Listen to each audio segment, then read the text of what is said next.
तो बच्चों आज हम देखने वाले हैं विभवमापी के बारे में। तो इससे पहले हमने मीटर सेट, व्हीटस्टोन सेट और किरचॉफ के नियम के बारे में देख लिया। इस चैप्टर में जो 5-5 नंबर के क्वेश्चन हैं उन सभी को हमने देख लिया है। ठीक, ये जो टॉपिक है आपके विद्युत धारा वाले चैप्टर से लिया गया है। आज हम विभवमापी के बारे में देखने वाले हैं।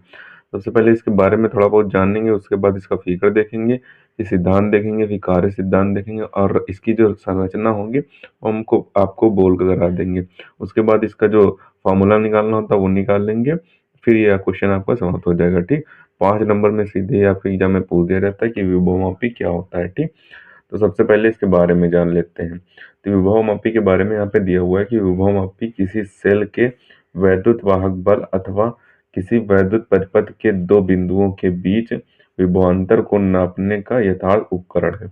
यानी कि विभवमापी जो है वो एक यंत्र है जो कि क्या करता है, किसी सेल के विद्युत वाहक बल या फिर वैद्युत परिपथ के दो बिंदुओं के बीच विभवांतर को नापता है। ठीक, तो ये एक उपकरण कहलाता है। ठीक, इसका फिगर यहाँ पे दिया हुआ है, ये इसका फिगर दिया हुआ है। तो इसके फिगर को देख के आप इसी तरीके से संरचना लिखेंगे और जो संरचना लिखेंगे वो सिद्धांत के बाद आपको लिखना है।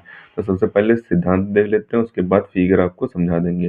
तो सिद्धांत में आपको हेडिंग डालनी है सिद्धांत की, उसके बाद लिखना है जब एक समान परिच्छेद के तार में नियत धारा बह रही हो तब तार के किसी भी भाग के सिरों के बीच विभवांतर उस भाग की लंबाई के अनुक्रमानुपाती होती है। यानी कि कोई एक समान परिच्छेद तार है, उसमें नियत धारा बह रही है, तब जो तार है, तार के किसी भी भाग के सिरों के बीच जो विभवांतर होगा वो विभवांतर उस भाग की लंबाई के अनुक्रमानुपाती होगा। यानी कि वो जो तार के बीच विभवांतर होगा वो लंबाई के व्युत्क्रमानुपाती होगा। यानी कि यहाँ पे आपका क्या होगा, V प्रोपोर्शनल टू L होगा। यही हमको लास्ट में निकालना है कि वो V प्रोपोर्शनल टू L हमको निकालना है। यानी कि विभवांतर लंबाई के अनुक्रमानुपाती, ये हमको इस फिगर के माध्यम से निकालना है। ठीक, तो अब हम इस फिगर को देख लेते हैं और जो हम बोल रहे हैं वो आपको संरचना में लिख देना है। इसमें दिया हुआ है एक तांबे का तार दिया हुआ है, A व B एक तार दिया हुआ है। ठीक, इस तार में का जो ए सिरा है वो यहाँ पे संचायक बैटरी के B1 से जुड़ा हुआ है। धन सिरे B1, संचायक बैटरी B1 के धन सिरे से यहाँ पे जुड़ा हुआ है। ठीक, जो ए सिरा है।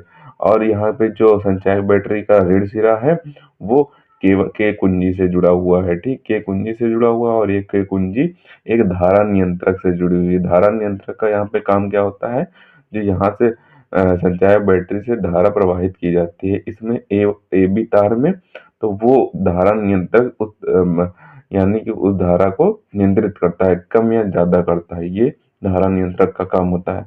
ये तो भाग हो गया आपका, ये जो फिगर के ऊपर का भाग हो गया। अब इसके नीचे का देख लेते हैं। तो इसमें नीचे में यहाँ पे जो ए है वो एक सेल से जुड़ा हुआ है, ई सेल से जुड़ा हुआ है। यहाँ पे ई सेल के धन सिरे से जुड़ा हुआ है और जो ई सेल का ऋण सिरा है वो एक गैल्वेनोमीटर से जुड़ा हुआ है, जो कि एक जॉकी गैल्वेनोमीटर से जुड़ा हुआ है, जो कि गैल्वेनोमीटर एक जॉकी से यहाँ पे जुड़ा हुआ है। जॉकी का काम यह होता है कि इसे तार पर किसी भी बिंदु पर बढ़ाया या घटाया जा सकता है। यानी कि इधर भी किया जा सकता है और इधर भी किया जा सकता है। ठीक, तो ये जॉकी का काम होता है। ठीक, वो हम आपको अभी बता देंगे कि कब कब इसे बढ़ाया घटाया जाता है, वो बता देंगे। ठीक, तो इसका भी हमने काम देख लिया और इसका भी देख लिया। और यहाँ पे जो बिंदु बी होता है वो धारा नियंत्रक से जुड़ा होता है। ठीक, धारा नियंत्रक से जुड़ा होता है और इसमें यहाँ से धारा जब हम K1 कुंजी को बंद करेंगे तो यहाँ से धारा आपकी प्रवाहित होना स्टार्ट होगी इस संचायक बैटरी से और इस सेल से। ठीक, तो इधर से धारा प्रवाहित होने स्टार्ट होगी और इधर जाएगी। जब ए से बी को और धारा गति करेगी तो यहाँ पे जो विभवांतर होगा वो आपका घटेगा। यानी कि धारा ए से बी जाती है तो आपका विभवांतर घटता है। तो ये आपको ध्यान रखना है। ठीक, यही आपको कार्य सिद्धांत में लिखना होगा। ठीक, तो ये आपका फिगर होगा। इसी तरीके से आप संरचना लिख देंगे कि ये एक तांबे का तार ए बी लगा हुआ है जिसमें जिसका ए सिरा संचायक बैटरी, ये आपका संचायक B1 बैटरी के धन सिरे से तथा संचायक बैटरी का ऋण सिरा के कुंजी से, और के कुंजी जो है वो धारा नियंत्रक से जुड़ी हुई है और जो धारा नियंत्रक है वो तार के बी सिरे से जुड़ा हुआ है। ठीक, और उसके बाद आपको लिखना होगा कि एक तार का ए सिरा एक दूसरा सिरा ई सेल से जुड़ा हुआ है। ठीक, तो इस सेल का ऋण धन सिरा है वो ए से जुड़ा हुआ है, ऋण सिरा एक गैल्वेनोमीटर से जुड़ा हुआ है जो कि एक जॉकी से मिलता है जाके, जो कि एक जॉकी से मिलता है जाके, जो कि तार पर छूता हुआ लगा है। ठीक, तो यही आपको संरचना में लिख देना है। संरचना आप बुक से भी तैयार कर सकते हैं। अगर संरचना करा देंगे तो ये आधे से 40 मिनट का वीडियो बन जाएगा, तो बड़ा हो जाएगा। ठीक, इतना आपको नहीं कराया जा सकता जितना आपको हमने बता दिया। आप अगर ऐसा लिखना चाहें तो लिख सकते हैं, वरना आप संरचना बुक से लिख सकते हैं। बहुत ही सरल भाषा में आपको संरचना दी हुई है। तो हमने यहाँ पे सिद्धांत देख लिया, अब इसका कार्य सिद्धांत देख लेते हैं कि कार्य सिद्धांत इसका क्या होता है। तो कार्य सिद्धांत में आपको लिखना होगा कि बैटरी से धारा तार में बिंदु ए से बी की ओर प्रवाहित होती है। यानी कि जो बैटरी से धारा प्रवाहित होती है वो तार में बिंदु ए से बी की ओर प्रवाहित होती है, तथा तब बिंदु ए से बी की ओर विभव का मान घटता है। वही हमने बताया था कि जो बैटरी है उसमें जो धारा है वो तार के ए सिरे से इस वाले ए सिरे से आपका बी सिरे की ओर गमन करती है।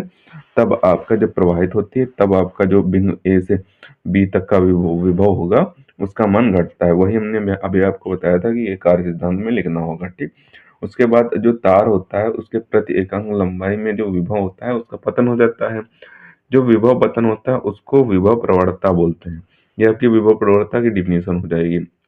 और विभव प्रवणता को हम के से प्रदर्शित करते हैं, तो इसका फार्मूला आपका बन के आ जाएगा के बराबर वी अपान एल।